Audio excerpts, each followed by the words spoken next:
Bismillahirrahmanirrahim. Assalamualaikum warahmatullahi wabarakatuh. Alhamdulillah, wassalatu wassalamu rasulillah.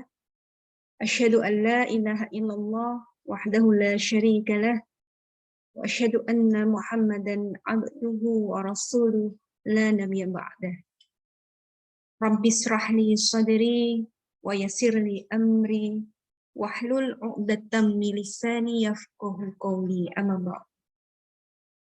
Segala puji bagi Allah atas segala kenikmatan dan anugerah yang telah diberikan kepada kita semuanya, kenikmatan iman dan Islam, anugerah waktu luang, kesempatan belajar, dan keistiqomahan dalam menuntut ilmu.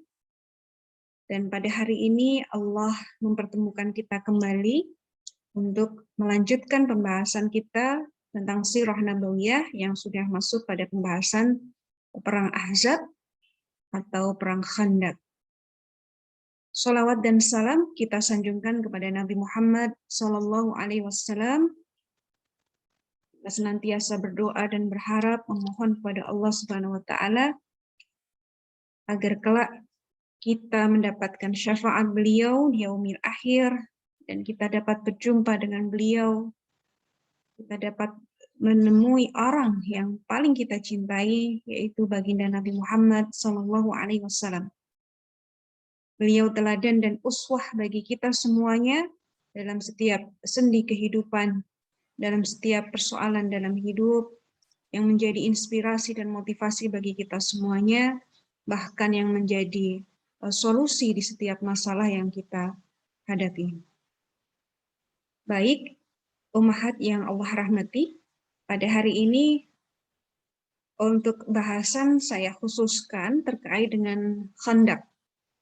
Jika pada pertemuan yang lalu kita juga sudah sampaikan bahwa Ahzab dan Khandaq itu adalah untuk penyebutan satu peristiwa yang sama.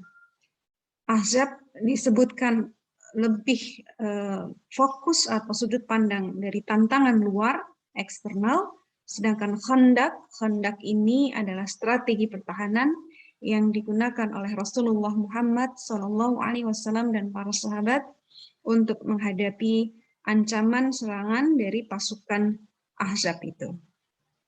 Nah, di dalam peristiwa ini secara internal kaum muslimin, Rasulullah Muhammad dan para sahabat tentunya,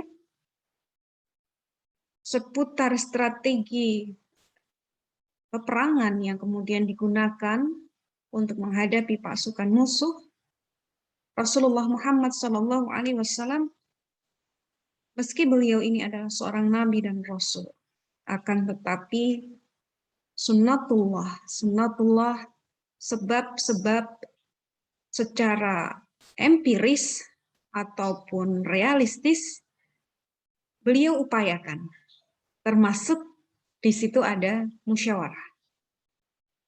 Pada pembahasan perang Uhud kita sudah cukup detail juga membahas tentang bagaimana Rasulullah Muhammad SAW mendidik para sahabat menjadi seorang pemimpin, menjadi seorang penentu kebijakan, gitu ya, dengan musyawarah. Ini adalah bagian dari tarbiyah Rasulullah Muhammad SAW.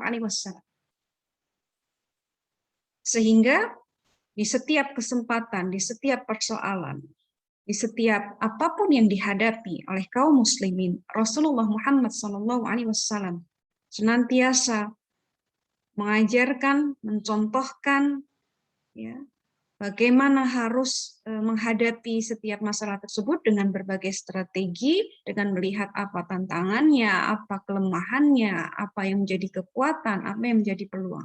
Ya. Jadi kalau istilah modernnya sekarang mungkin kita kenalnya dengan analisis SWOT. Ya. Itu poinnya sebetulnya untuk problem solving, pemecahan masalah. Dan Rasulullah Muhammad SAW, silahkan dicek ya di sepanjang Sirah Nabawiyah. tidak sedikit kita menemukan ya momentum-momentum atau peristiwa di mana Rasulullah SAW bermusyawarah dengan para sahabat. Beliau meminta pandangan kepada para sahabat. Sama halnya ketika peristiwa perang Khandaq terjadi. Rasulullah Muhammad SAW yang telah menyebar intelijen beliau sehingga mendapatkan informasi, data yang sangat akurat dari pihak musuh, dari setiap keadaan, dari setiap kondisi, sehingga dengan data-data tersebut, dengan informasi yang akurat itu, Rasulullah Muhammad SAW dan kaum muslimin dapat menentukan langkah-langkah yang tepat. Nah, ini penting. Jadi keakuratan data dan informasi menjadi bahan untuk kemudian diolah sehingga menjadi sebuah kebijakan yang sesuai dengan keadaan di lapangan. Khandaq ini sesuatu hal yang baru sebetulnya di Jazirah Arab, terutama pada saat itu. Rasulullah Muhammad SAW mengumpulkan sahabat-sahabat utama, sahabat-sahabat yang kemudian dimintai pandangan oleh beliau, kiranya dengan keadaan seperti ini dan seperti itu, berdasar informasi dari intelijen beliau, apa yang kemudian harus dilakukan, strategi apa yang harus diambil oleh kaum muslimin. Artinya di sini bahwa informasi tentang rencana pasukan gabungan dari Quraisy, dari Ghatafan, sekitar jumlahnya 10.000 pasukan, mereka tujuannya adalah untuk mengepung Madinah. Data ini kan sudah sampai kepada Rasulullah. Sehingga ketika musyawarah, data-data dan informasi itu menjadi bahan yang harus kemudian dijadikan pijakan gitu ya, untuk menganalisa, kemudian menentukan langkah, mengevaluasi. Di situ di antara para sahabat yang hadir dalam musyawarah, ada salah satu sahabat yang bukan berasal dari Mekah ataupun Madinah ataupun di sekitar Jazirah Arab. Tetapi beliau ini adalah seorang sahabat yang perjalanan hijrahnya itu cukup panjang sebetulnya ya. Dan pada kesempatan ini kita tidak membahas soal itu. Insya Allah umat sekalian sedikit banyak sudah pernah dengar kisahnya. Dia adalah sahabat Salman Al-Farisi. Beliau ini orang Persia, bukan orang Arab. Ya, tetapi dengan izin Allah, dengan taufik dan hidayah Allah, Salman Al-Farisi ini dituntun oleh Allah untuk sampai di Madinah, bertemu dengan Rasulullah Muhammad SAW dan beriman. Nah, pada saat musyawarah tentu kita pahami semua ya, musyawarah ini semua orang yang ada di sana memiliki porsi dan kesempatan yang sama untuk menyampaikan pendapat dan pandangannya. Ketika Rasulullah SAW melemparkan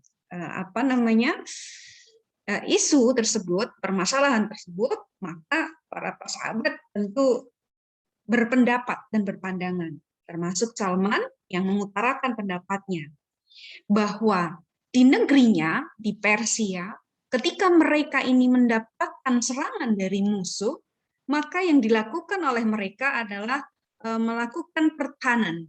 Ya, jadi jika tidak memungkinkan untuk menghadapi face to face gitu ya, jadi perang berhadapan-hadapan karena mungkin jumlah pasukan tidak berimbang dan seterusnya, maka yang dilakukan adalah strategi bertahan.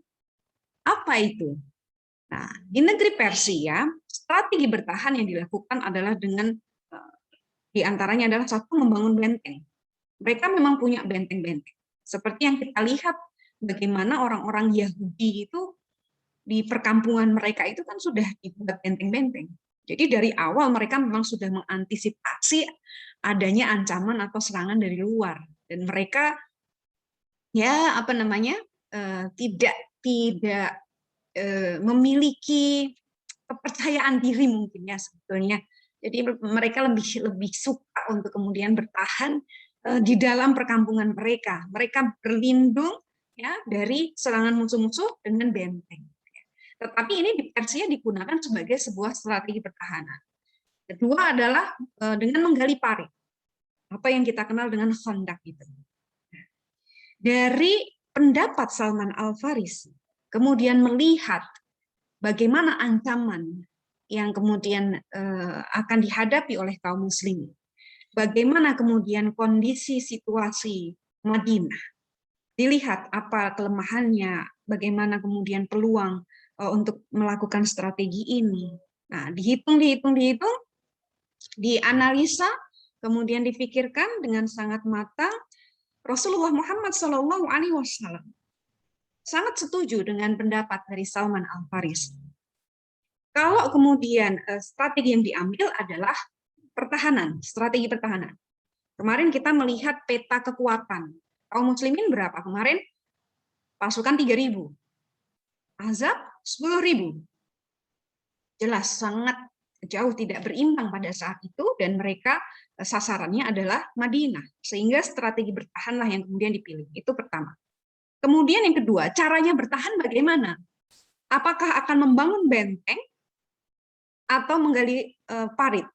Nah, ini juga dilihat. Kondisi saat itu, pasukan itu bergerak, pasukan Ahzab itu bergerak, kemudian menuju ke Madinah, itu kan waktunya tidak lama. Itu waktu yang sangat singkat.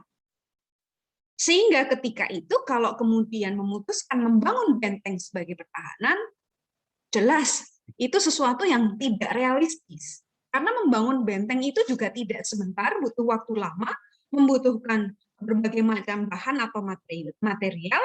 Kemudian kalau misalnya pun bisa terbangun, apakah sudah kokoh? Karena belum tentu kan langsung kering begitu. Sehingga yang paling masuk akal, yang paling realistis untuk kemudian diterapkan adalah strategi parit. Dengan juga melihat bagaimana kondisi alam Madinah. Secara umum di Jazirah Arab itu memang wilayah-wilayah di seluruh Jazirah Arab, hampir semuanya itu kan terbuka. Perkampungan-perkampungan itu terbuka. Ya padang pasir. Akan tetapi Madinah ini memiliki satu kondisi alam yang sangat khas.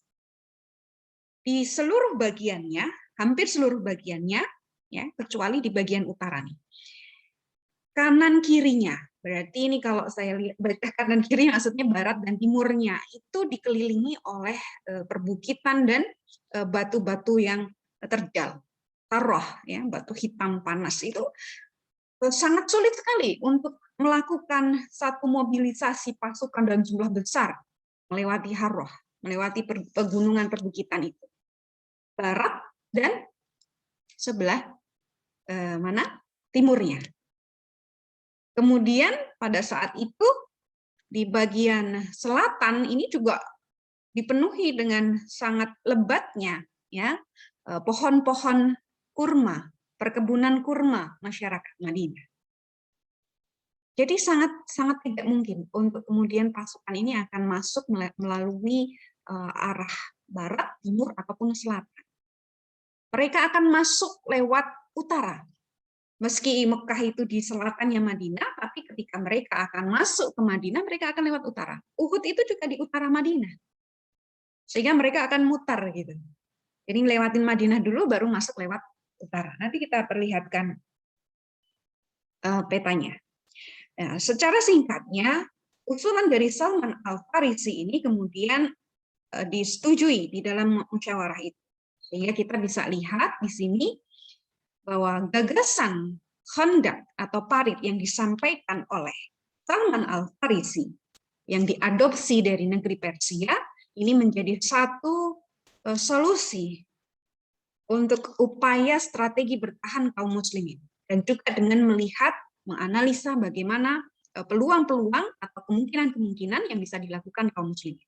Maka yang diputuskan, yang digunakan adalah strategi Khandaq. Ya.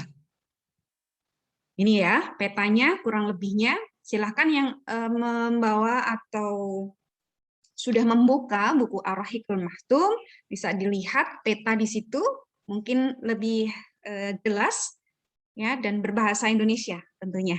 Ya, kalau ini mungkin tidak begitu jelas, agak kecil begitu, tetapi secara garis besarnya, gambaran besarnya, petanya kan tergambar ya. Jadi yang bagian hijau itu adalah Khandaq yang nanti dibangun, ya, yang bagian tengah itu kota Madinahnya, sedangkan yang bagian kanan kiri atau barat, timur dan baratnya itu adalah perbukitan dan bebatuan, jadi harrah.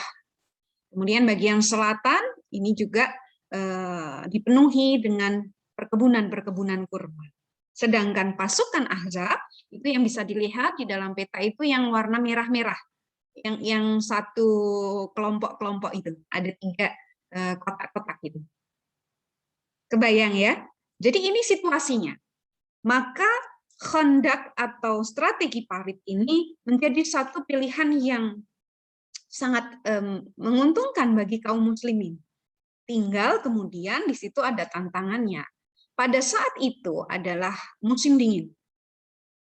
Pada saat itu musim dingin. Kita bisa membayangkan kalau yang sudah pernah sampai sana mungkin lebih mudah ya untuk bisa mengilustrasikan seperti apa sih dinginnya di sana ketika musim dingin gitu ya. Intinya di sana musim dingin ini adalah musim yang sangat sulit. Satu, selain memang keadaannya dingin, menusuk begitu ya di badan. Yang kedua, kalau Madinah ini kan penghasilan utamanya dari perkebunan kurma. Maka pada musim dingin artinya pada saat itu kurma ya belum bisa dipanen karena kurma panennya di musim panas. Sehingga kaum muslimin pada masa itu sedang mengalami paceklik. Ya. Jadi dari sisi kondisi cuaca dingin, kemudian paceklik gitu ya. Ini juga situasi yang tidak mudah bagi kaum muslimin untuk dihadapi begitu ya. Ancaman dari luar ada 10.000 pasukan yang akan mengepung, kemudian di dalam atau di internal Madinah kondisinya juga sedang paceklik, karena kan perang ini kan juga butuh modal. Perang ini butuh ada untuk asupan gitu ya. Dan mereka tidak akan bekerja selama kemudian peperangan itu terjadi. Mereka akan fokus dan konsen dalam strategi-strategi perang. Nah, disitulah gambaran betapa sulitnya keadaan dan kondisi pada perang Khandaq yang dialami oleh kaum muslimin. Nah, pada saat kemudian parit ini digali, ya kurang lebih nanti kita lihat datanya. Ya, secara fisik parit yang digali oleh kaum muslimin di peristiwa Khandaq ini panjangnya adalah sekitar 6 km. Jadi kalau 6 kilo itu yang memutar tadi ya, yang hijau, warna hijau ini kalau kemudian diukur sekitaran 6 km. Ya. Lumayan panjang. Ya, kalau ada yang tanya, sekarang masih ada nggak? Nah, itu sudah tidak ada. Ditutup. Kemudian lebarnya berapa? 4,5 meter. Jadi ini kalau selokan di tempat kita mungkin selokan mana? Selokan Mataram. Iya. Itu kira-kira berapa meter itu lebarnya? Kalau orang meloncat gitu ya, meloncat dari sisi yang satu ke sisi yang sebelahnya gitu, sekali loncatan manusia normal gitu nggak bakal sampai ya. Kemudian kalau dengan menunggang kuda bisa, gitu ya, itu juga ada batas maksimal yang bisa dilakukan loncatan kuda. 4,5 meter ini lebar sekali. Jadi cukup ideal untuk menjadi sebuah pertahanan. Jadi musuh itu akan sangat kesulitan untuk bisa menjangkau wilayah dari kaum muslimin. Dan kedalamannya 4-5 meter. Sudah lebar, kemudian dalam. Nah, ini memang yang ideal sebagai pertahanan ya demikian. Ya kalau capek ya buat apa gitu kan ya, tinggal loncat gitu ya, tinggal nyebrang ya tinggal jalan cuman kayak legoan gitu. Tapi ini 4-5 meter ini sama tinggi rumah saja. Rumah itu rata-rata berapa tingginya? Ya sekitaran ini ya, 4-5 meter ini sudah tinggi sekali nih. Ya, paling enggak tingginya tembok ya, bukan sampai ke gentengnya. Tingginya tembok saja. Tinggi tembok itu 3 meter itu sudah ya standar lah 3,3, 3,5 gitu ya. 4 meter itu sudah tinggi, apalagi 5 meter. Artinya ini dalam gitu ya. Sudah lebar dalam. Panjang 6 km. 6 km ini berarti setaranya 6.000 meter ya, 6.000 meter. Dan yang bekerja atau yang menjadi tumpuan untuk bisa melakukan penggalian parit ini jumlahnya hanya 1.000 orang. 3.000 orang itu sudah termasuk wanita, sudah termasuk orang tua gitu ya. Nah, pekerjanya hanya 1.000 nih, laki-laki dewasa yang kemudian sudah mampu untuk melakukan pekerjaan ini, itu hanya sekitar 1.000 orang. Oh, maaf, 3.000 betul, 3.000. Apa? Nah, ini shift per shiftnya saja dibagi. Karena Rasulullah Muhammad SAW, beliau melakukan sebuah strategi karena melihat bahwa ini waktu yang dibutuhkan sangat sedikit, sehingga dengan jumlah panjang sekian meter dengan kedalaman dan lebar itu beliau memperhitungkan ini bagaimana caranya bisa selesai dengan cepat. Caranya adalah dilakukan dengan shift supaya juga ada jeda untuk istirahat tentunya. 1.000 orang satu shift, jadi bergantian. Kita akan melihat bagaimana Rasulullah Muhammad SAW membagi kerja. Jadi dari 1.000 orang satu shift itu, kemudian 10 orangnya setiap 10 orang kejatahan untuk menyelesaikan 20 meter. Ya, dan lama pengerjaan khandak ini yang 6.000 meter tadi atau 6 kilometer tadi, lama pengerjaannya adalah 10 hari. Ya, maksudnya 10 orang dalam waktu 10 hari mereka akan menyelesaikan 20 meter. Kira-kira begitu. Jadi totalnya dari 3.000 pasukan itu bisa menyelesaikan 6.000 meter atau 6 kilometer parit dengan lebar 4,5 meter dengan kedalaman 4-5 meter itu hanya 10 hari. Dan itu termasuk cepat. Ya. Dilihat dari datanya saja kita membayangkannya berat gitu ya. Sudah berat. Apalagi kondisinya tadi seperti tadi nih. Dalam situasi musim dingin, kemudian mereka dalam keadaan paceklik, dan ada rasa kekhawatiran, ketakutan, karena ada ancaman serangan musuh, itu jelas kita bekerjanya bukan dalam keadaan tenang, tapi dalam keadaan tekanan. Bisa kebayang seperti apa keadaannya. Nah, dengan data fisik ini, ya kita bisa memberikan satu gambaran, ya bagaimana situasi pada saat itu, bagaimana sulitnya para sahabat dalam waktu yang singkat, waktu yang terbatas, ditargetlah kira-kira begitu, kemudian di bawah tekanan. Itu kalau bukan karena keimanan, apa bisa gitu ya. Nah, ini suasananya di sana. Seperti yang kemudian tadi sudah disampaikan. Kondisinya musim dingin, musim paceklik. Kalau kemudian situasinya mungkin agak sedikit berbeda, mungkin bisa lebih mengurangi kesulitan itu. Misalnya dalam keadaan memang makanan sedang melimpah. Ya lumayan lah gitu ya, untuk kemudian memberikan satu energi, tenaga, untuk bisa lebih cepat mengerjakan penggalian parit. Tapi pada saat itu musimnya paceklik, dingin lagi. Dan dinginnya di sana itu luar biasa. Ya, digambarkan itu mungkin sampai berapa derajat ya yang sudah sampai sana. Di musim dingin ya, kalau di musim panas saja dingin, di musim dingin lebih dingin. Rasulullah Shallallahu Alaihi Wasallam ini yang menariknya. Beliau sebagai seorang pemimpin, teladan kita dalam kepemimpinan, baik itu kepemimpinan dalam skala yang sangat kecil sampai kemudian kepemimpinan dalam skala besar. Artinya skala kecil ini ya setidaknya ya memimpin diri sendiri ataupun yang paling kecil ada anggotanya di keluarga kita. Rasulullah Muhammad SAW ikut serta, beliau turun, ikut di dalam kerumunan pasukan yang sedang menggali parit, para sahabat yang menggali parit. Beliau ikut menggali parit bersama dengan para sahabat. Ya, dalam hadis riwayat Bukhari disebutkan bahwa kami berada di dalam parit bersama Rasulullah SAW.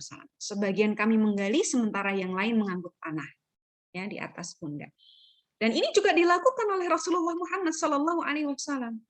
Selama ada penggalian parit itu, ada sahabat dalam 10 hari diberikan pembagian tugas ya, 1.000 orang satu shift, setiap 10 orang punya tanggung jawab menyelesaikan 20 meter. 20 meter panjangnya ya, tidak kita hitung volumenya. Ya, kalau ngitung volumenya ya tinggal dikalikan lebarnya sama tingginya tadi. Rasulullah Shallallahu Alaihi Wasallam mengangkut tanah sampai kemudian debu itu menutupi bulu-bulu dada beliau. Artinya di sini pada saat beliau mengangkut itu ya beliau membuka baju atas beliau gitu ya. Ini kalau dalam syama'il ya tentu akan dijelaskan lebih rinci dan ada beberapa mungkin hadis-hadis yang lain yang mendukung gitu ya. Jadi Rasulullah itu dadanya berbulu. Artian kata ya bukan berbulu semuanya berbulu ya, tapi sewajarnya. Nah, ini juga menunjukkan bahwa aurat laki-laki tidak termasuk dada, bagian dada. Beliau ya pada saat kemudian menggali khandak ya, mengangkut tanah gitu ya. Jadi sesekali beliau kemudian menggali, kemudian terkadang beliau juga mengangkut tanah. Ya namanya menggali kan pasti ada istilahnya apa namanya? Uruk gitu ya, ke uruk ya. Ya ada tanah-tanahnya yang bekas galian itu kan numpuk gitu ya. Jadi itu kemudian harus diangkut. Sudah digali, diambil, diangkut sehingga nanti terbentuklah sebuah parit. Rasulullah Shallallahu Alaihi Wasallam melakukan pekerjaan itu bersama dengan para sahabat. Beliau turun langsung, terjun langsung, dan beliau terlibat di sana. Ya, ini pemimpin yang luar biasa itu berada di tengah-tengah persoalan umatnya, persoalan kaumnya, persoalan orang-orang yang dipimpin. Waalaikumsalam. Nah, pada saat itu Rasulullah Muhammad Shallallahu Alaihi Wasallam sambil bersyair. Beliau melantunkan bait-bait puisi dari sahabat Abdullah bin Rawahah. Ya Allah, kalau bukan karenamu kami tidak mungkin dapat petunjuk. Tidak pula bersedekah dan sholat. Maka turunkanlah kedamaian kepada kami, kokohkanlah pijakan kaki kami ketika berhadapan dengan musuh. Musuh telah menzalimi kami. Jika mereka terus berusaha menjerumuskan kami ke dalam fitnah, kami akan tegas menolaknya. Ini dari hadis riwayat Bukhari. Nah ini kalau kemudian kita bisa baca bahasa Arab gundulnya, ini saya belum bisa baca semua ini, karena gundul. Ya, Insya Allah nih sedang berproses belajar. Nah, ketika Rasulullah Shallallahu Alaihi Wasallam, satu, beliau sebagai seorang pemimpin tidak leader, pemimpin dengan bos itu beda ya. Karakter bos ngebosi gitu. Kalau pemimpin dia bisa terlibat berada di tengah-tengah persoalan orang-orang yang dipimpinnya, kaumnya, umatnya, masyarakatnya. Tetapi kalau karakternya itu bos, ya, dia hanya akan memerintah saja. Sedangkan dia ongkang-ongkang kaki, dia berpangku tangan, tidak terlibat, tetapi dia kemudian hanya perintah. Nah, ini hati-hati. Di dalam skala keluarga kita, ya, kita ini juga sebagai seorang pemimpin tentunya. Kita mendidik anak-anak dan mengajarkan mereka kepemimpinan. Anak-anak mungkin lebih banyak terlibat kegiatan aktivitas bersama kita, ibunya. Mungkin begitu ya. Karena untuk anak-anak di usia apa namanya? Mungkin di bawah 5 tahun atau mungkin usia-usia kutab gitu. Mungkin akan lebih banyak interaksi dengan ibunya dibandingkan dengan ayahnya. Kenapa? Ya karena ayah mungkin melakukan kegiatan pekerjaan di luar, gitu ya. Jadi lebih banyak bertemunya dengan ibu. Kita yang kemudian memastikan bahwa ada bagian kepemimpinan yang juga kita harus ajarkan. Caranya gimana? Hal-hal sederhana dan yang dilakukan sehari-hari. Sekarang kita coba ingat-ingat kembali. Setiap kali kita kemudian mengajak anak-anak kita, menyuruh mereka, melatih mereka untuk melakukan pekerjaan-pekerjaan di rumah. Apakah kita, satu, hanya menyuruh memerintah, atau kita ketika kita menyuruh, ketika kita mengajak mereka, kita pun juga terlibat dalam kegiatan itu. Contoh masak. Untuk yang muslimah ya mungkin ya, ataupun anak laki-laki pun bisa diajak dalam kegiatan yang lain gitu, walaupun dengan ibunya. Ya, membantu untuk membetulkan sesuatu, mungkin membersihkan rumah dan sebagainya itu boleh dilakukan anak laki-laki. Mereka juga harus bisa mandiri melakukan pekerjaan-pekerjaan untuk untuk dirinya sendiri, mencuci baju, kemudian melipat pakaian, ya merapikan kamarnya dan sebagainya.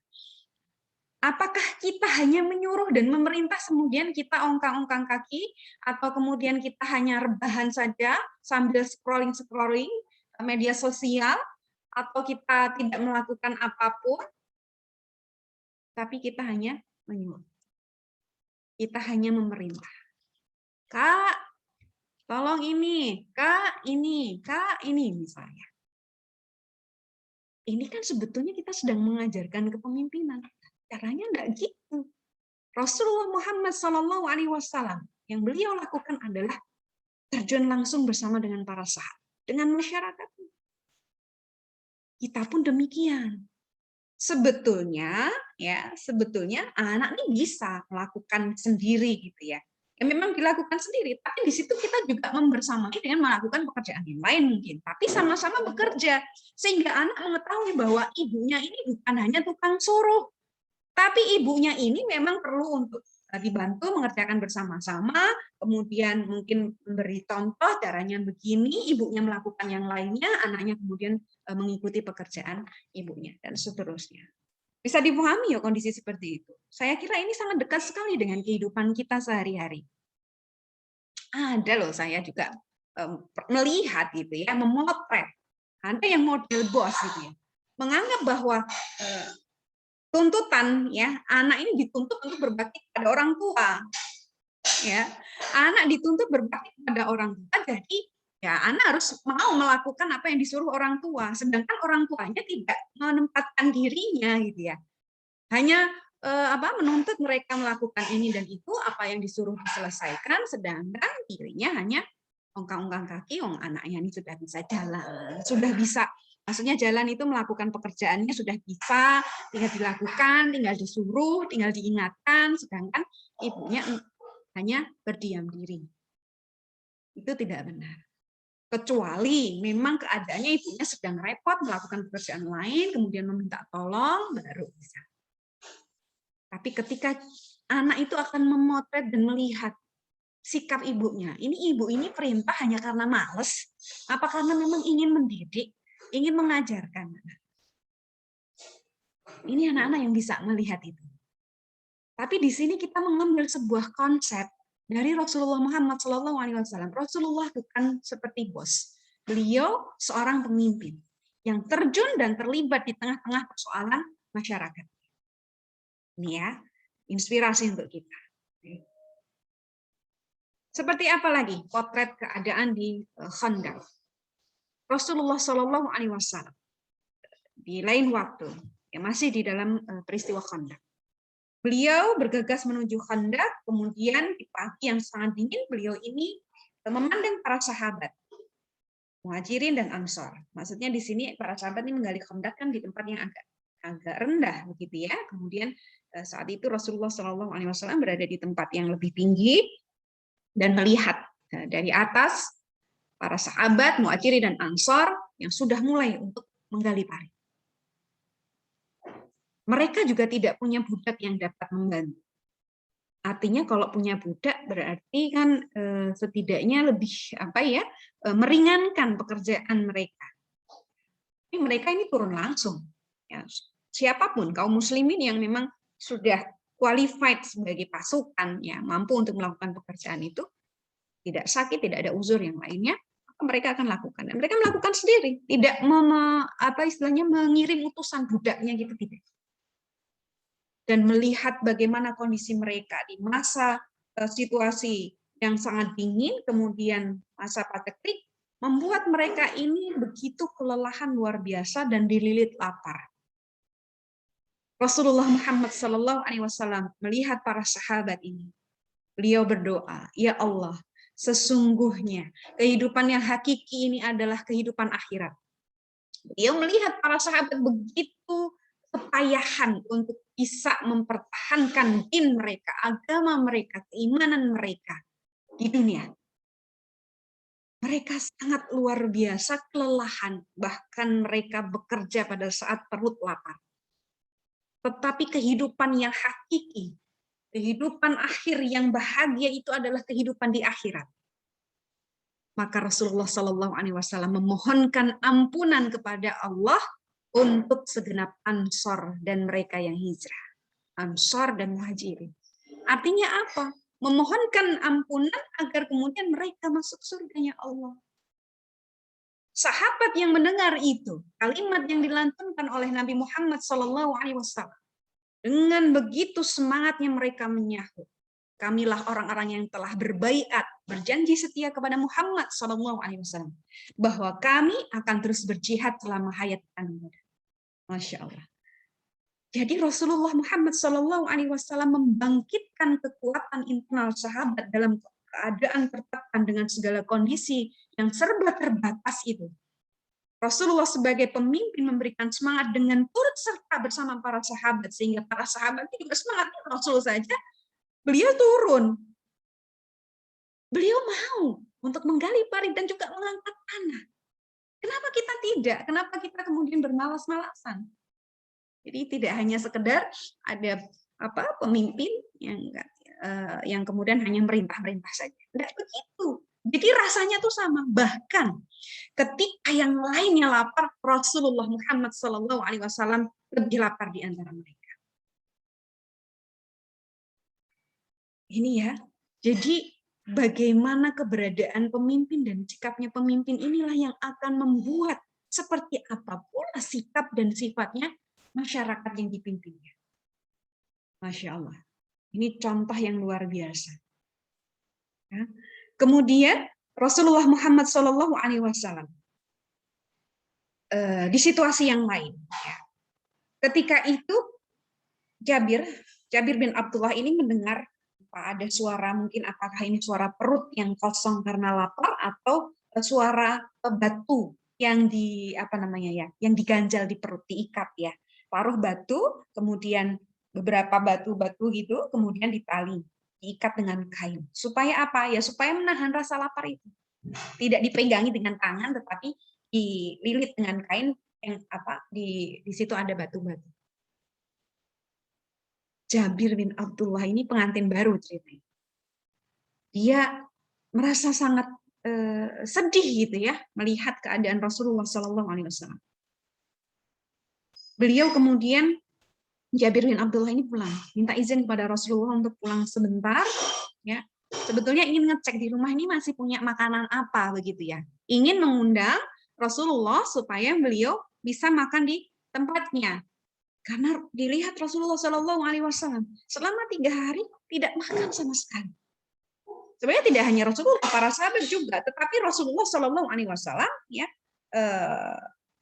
lebih mungkin bisa jadi lebih dari 3 hari atau lebih lapar dibandingkan sahabat-sahabat yang lain. Kemudian Rasulullah SAW mengizinkan Jabir dan Jabir pulang menemui istrinya. Ya. Ketika kemudian sampai di rumahnya, Jabir bertanya kepada istrinya, "Wahai istriku, ada persediaan makanan apa di rumah?"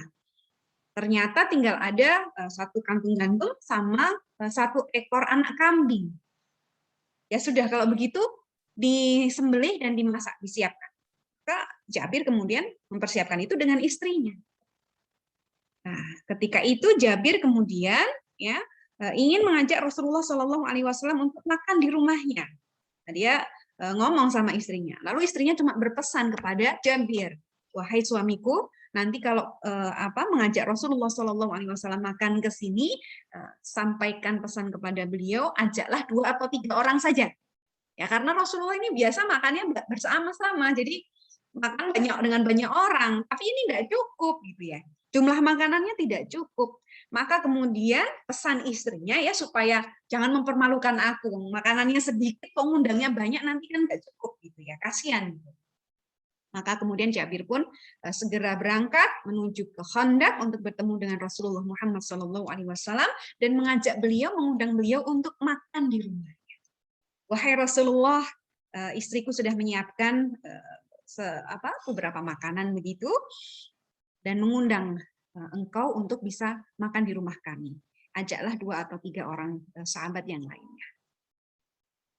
Rasulullah Muhammad SAW mendengar undangan yang disampaikan oleh Jabir untuk makan di rumahnya. Beliau sangat senang, beliau sangat bahagia. Kemudian beliau naik di satu tempat yang agak tinggi, kemudian menyeru kepada sahabat,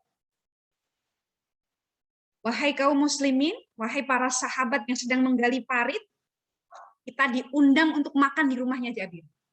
Ya, gimana rasanya Jabir? Yang sedang menggali parit itu 1000 orang. Bagaimana mungkin untuk kemudian diundang semuanya di rumah Jabir makan? Rasulullah Muhammad Shallallahu Alaihi Wasallam, beliau paham betul bagaimana situasinya.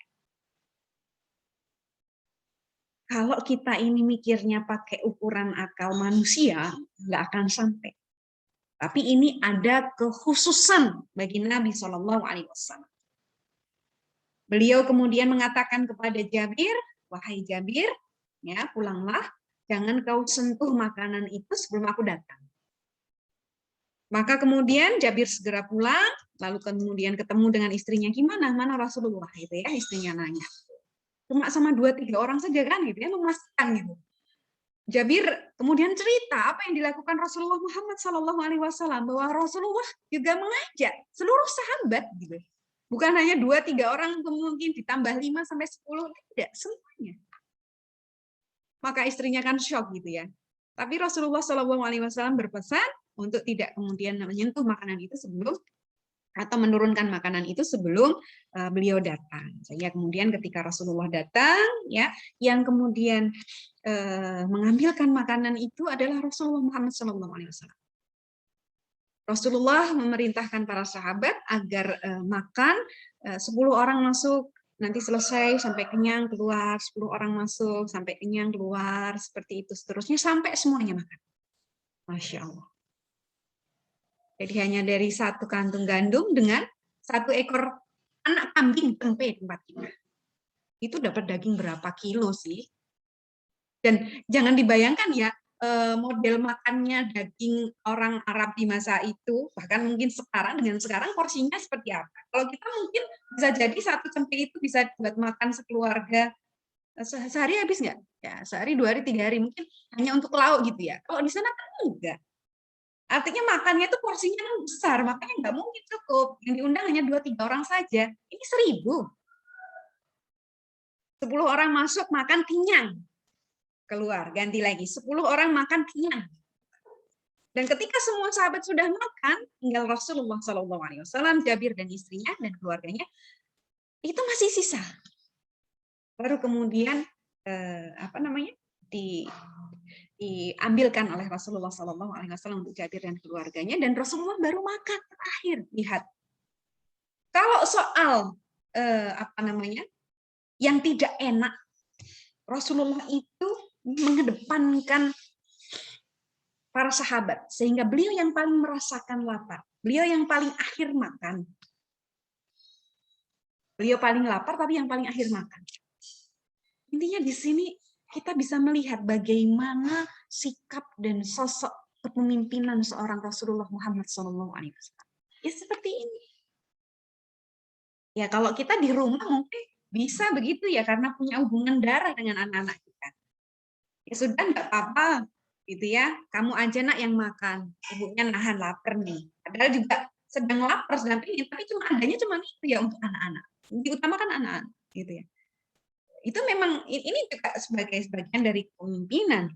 Akan tetapi ini kan anak-anak ini ada hubungan ikatan batin, emosi, ada rasa sayang dan seterusnya. Nah, ini lebih wajar. Tapi kalau kemudian kita memimpin, yang kita pimpin ini tidak ada hubungan kekerabatan, tidak ada hubungan darah, tidak ada hubungan nasab dan seterusnya. Bisa enggak begitu? Seperti Rasulullah Muhammad SAW. Mendahulukan kepentingan dunia untuk orang lain dibandingkan dirinya sendiri. Dan ini nanti akan kita temukan banyak kisah-kisah seperti itu. Selain Rasulullah SAW, itu juga kita akan temukan pada para sahabat, anak didiknya Rasulullah SAW. Ya, dalam urusan dunia, mereka semua mengedepankan orang lain, walaupun mereka butuh. Itu banyak kisahnya ya. Nggak perlu kita ceritakan di sini. Coba nanti kita cari. Ya, mungkin kita bisa kumpulkan sepanjang kemudian dalam perjalanan kehidupan Rasulullah SAW di dalam sirah Nabawiyah, atau ditambahkan dengan sirah-sirah para sahabat, kumpulkan. Ada peristiwa-peristiwa apa saja yang di situ menunjukkan ya bahwa Rasulullah dan para sahabat ini di urusan dunia lebih mengedepankan kepentingan orang lain dibandingkan dirinya. Coba bisa cari, kumpulkan itu. Nanti jadi satu buku sendiri. Masya Allah. Ini di antara kondisi dan situasi yang terjadi di Khandaq. Ya, tentu ada cerita-cerita yang lainnya, mungkin kita tidak kempaskan di sini, silahkan selengkapnya juga ditambahkan untuk membaca literatur. Tapi ini memberikan sebuah gambaran bagi kita bahwa Rasulullah Muhammad SAW dalam kepemimpinan beliau tidak pernah berpangku tangan. Beliau betul-betul bertanggung jawab terhadap masyarakatnya, terhadap umatnya yang beliau pimpin. Beliau mengedepankan kepentingan umat dibandingkan kepentingan beliau sendiri. Padahal beliau juga membutuhkan.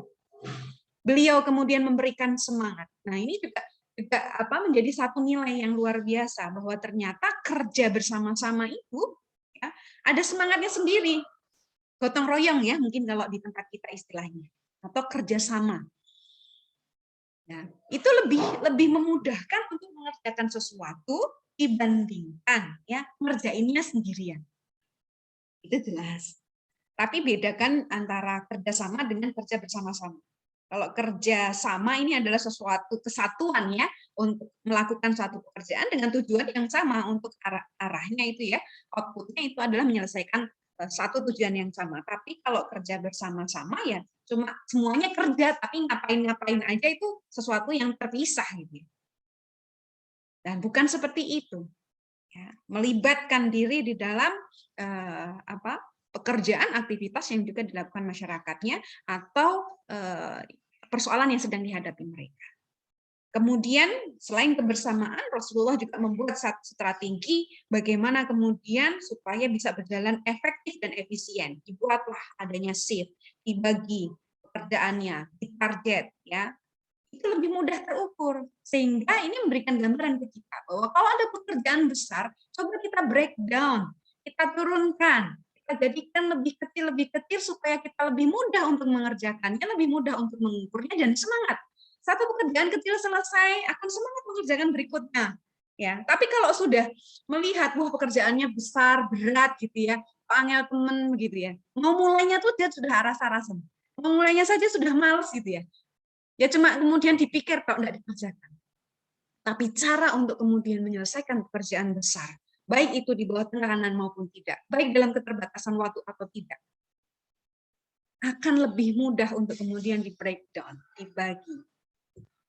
Kalau lebih bagus lagi dikerjakan secara bersama. Artinya ada kerjasama di situ, tidak sendirian. Jangan jadi one man show gitu. Ada kalanya itu diperlukan, tetapi kalau kemudian kita ingin mengajarkan kepada anak-anak kita dalam kepemimpinan, bagaimana menjadi seorang pemimpin, bagaimana menjadi orang yang dipimpin, menempatkan pada posisinya masing-masing. Diajak untuk mengorganize, untuk memanajemen suatu pekerjaan. Itu kan mulainya dari rumah. Manajemen pekerjaan kan juga gitu. Satu hari ini ada beberapa pekerjaan yang harus diselesaikan. Gimana cara supaya efektif? Ada masak, ada nyuci, ada nyapu, ada ngerjain PR, ada kajian, ada ini, ada itu. Gimana caranya bisa selesai? Dilihat dulu. Ini yang harus dikerjakan barengan bisa enggak? Ini gimana? Ini butuh fokus nggak mungkin ngambil. Ini seperti apa? Ini dibagi tugas sama siapa dan seterusnya dan seterusnya. Itu kan kita sedang mengajarkan anak sebenarnya ilmu manajemen.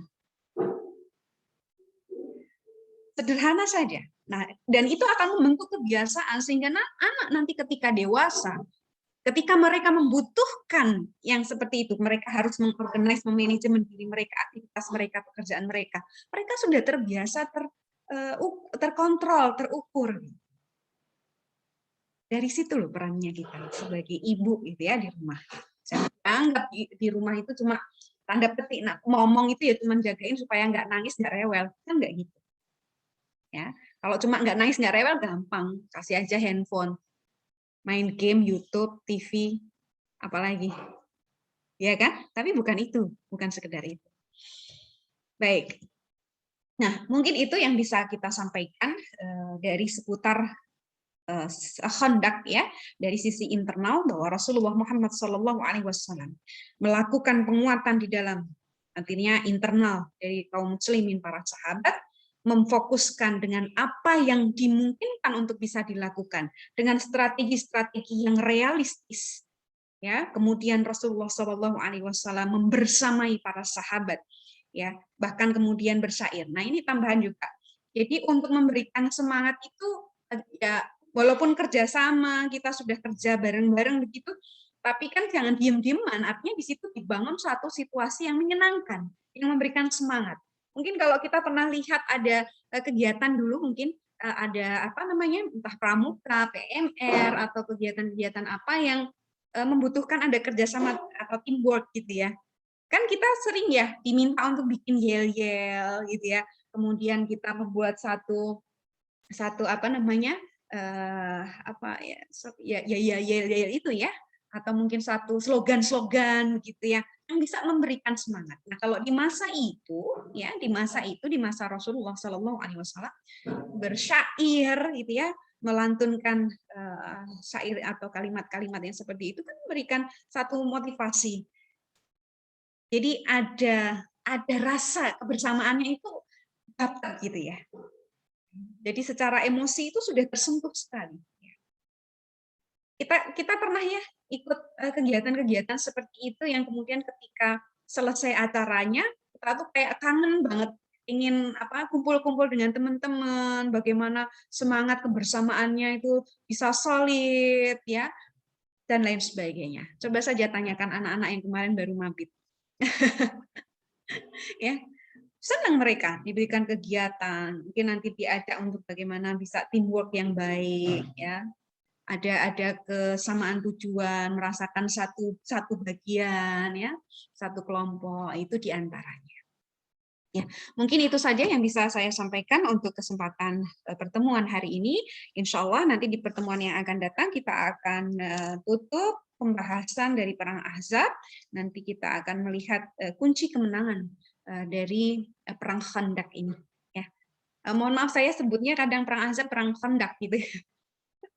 Karena tergantung pada saat itu melihat dari sisi atau sudut pandang yang mana gitu ya. Mudah-mudahan bisa dipahami, bisa kemudian menjadi pembelajaran untuk kita semuanya, menjadi hikmah-hikmah yang nanti akan membuahkan tindakan-tindakan ataupun mengubah hal-hal yang tadinya kurang baik menjadi baik, dan yang sudah baik menjadi lebih baik, yang menjadikan keluarga-keluarga muslim ini mulai untuk kemudian mengembalikan kebesaran Islam. Wallahu ta'ala a'lam. Kita tutup dengan hamdalah, alhamdulillahirabbil alamin, istighfar dan kafaratul majlis. Astagfirullah wa atubu ilaih, astagfirullah wa atubu ilaih, astagfirullah wa atubu ilaih. Subhanakallahumma wa bihamdika asyhadu an la ilaha illa anta astaghfiruka wa atubu ilaih. Jazakumullahu khairan katsira. Bagi nanti yang ingin bertanya atau kemudian ada bagian apa namanya peristiwa-peristiwa yang ada di dalam Khandaq ini belum kita sampaikan dan ingin ditanyakan, monggo nanti silahkan bisa ke grup dan kemudian kita akan bahas di pertemuan selanjutnya, insya Allah. Baik, begitu ya. Assalamualaikum warahmatullahi wabarakatuh.